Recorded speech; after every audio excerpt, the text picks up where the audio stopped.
धन्यवाद दीदी लोग। नमस्कार। हमारा वीडियो देखने के लिए आप लोग का बहुत बहुत उपकार है। लाइक करिए, हमको सपोर्ट करिए। धन्यवाद। नाच का गीत गा रही हूँ, चुटकुला है, आप लोग सुनिए, अच्छा लगेगा। ज़रूर हमको बताइए, ज़रूर हमारा मदद करिए। देवरा मार आपन में हरि हम चली को हाई हो, हम चलनी को हाई हो। देवरा मार आपन में हरि हम चलनी को हाई हो, अरे हम चलनी ऋषियाई हो। 16 से एक लिटिया कखिया ले दबाई हो। 1.25 किलो का एक भौरी कखिया ले दबाई हो। देवरा मार आपन में हरि हम चलनी को हाई हो, हम चलनी को हाई हो। 16 से एक लिटिया काखी ले दबाई हो। 1.25 किलो के एक लिटिया काखिया ले दबाई हो। ओ काखिया ले दबाई हो।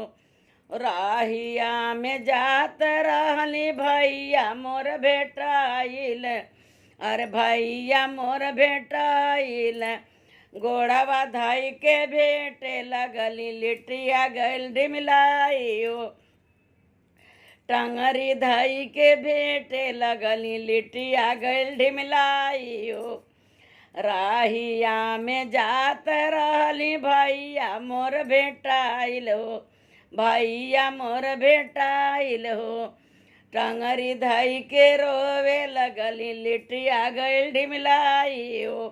अरे गोड़वा धाई के रोवे लगली, लिटिया गल ढिमलाई हो। छोड़ी बहिना गोड़वा तू लिटिया ला उठाई हो, लिटिया ला उठाई हो। जेकरे घर के ऐसन लिटिया ओकर घर बिलाई हो। छोड़ा बहिना गोड़वा तू आपन लिट्टी उठावो, अरे भौरी ला उठाई हो। जेकरे घर के ऐसन लिटिया ओकर घर बिलाइल हो। जेकरे घर के ऐसन लिटिया ओकर घर बिलाइल हो। छोड़ी दिहली टंगरी उ लिटिया ले उठाई हो, भौरी ले उठाई हो। अब नाही नैहर जाबे जाबे हम ससुरवा हो, अब नाही नैहर जाबे जइबे अपने ससुरे हो। छोड़ी दिहली लिटिया, छोड़ी दिहली गोड़वा उ लिटिया ले उठाई हो, भौरी ले उठाई हो। अब नाही जब नैहरमा जाब अपने ससुर हो, अब नाही जब नैहरमा जइबे अपने ससुर हो।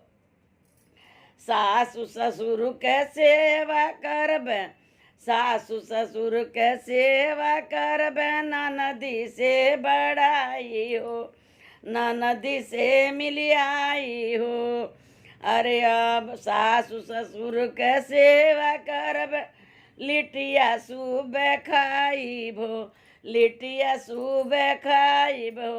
अब नाही नैहर जाब जाबे अपने ससुर हो, अब नाही जाइबे नैहर ससुरे चली जाइब हो।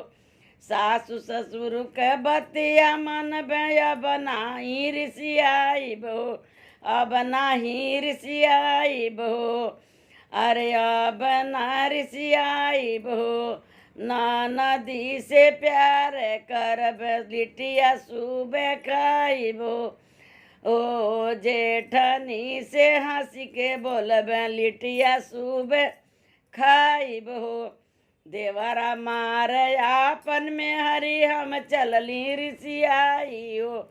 देवरा मार आपन में हरि हम चलली को हाई हो। सोलह किलो के एक लिटिया कखिया ले दबाई हो, 1.25 किलो के एक भौरी लिट्टी कखिया ले दबाई हो। धन्यवाद दीदी लोग, क्षमा करना कहीं गलती हो तो माफ करना।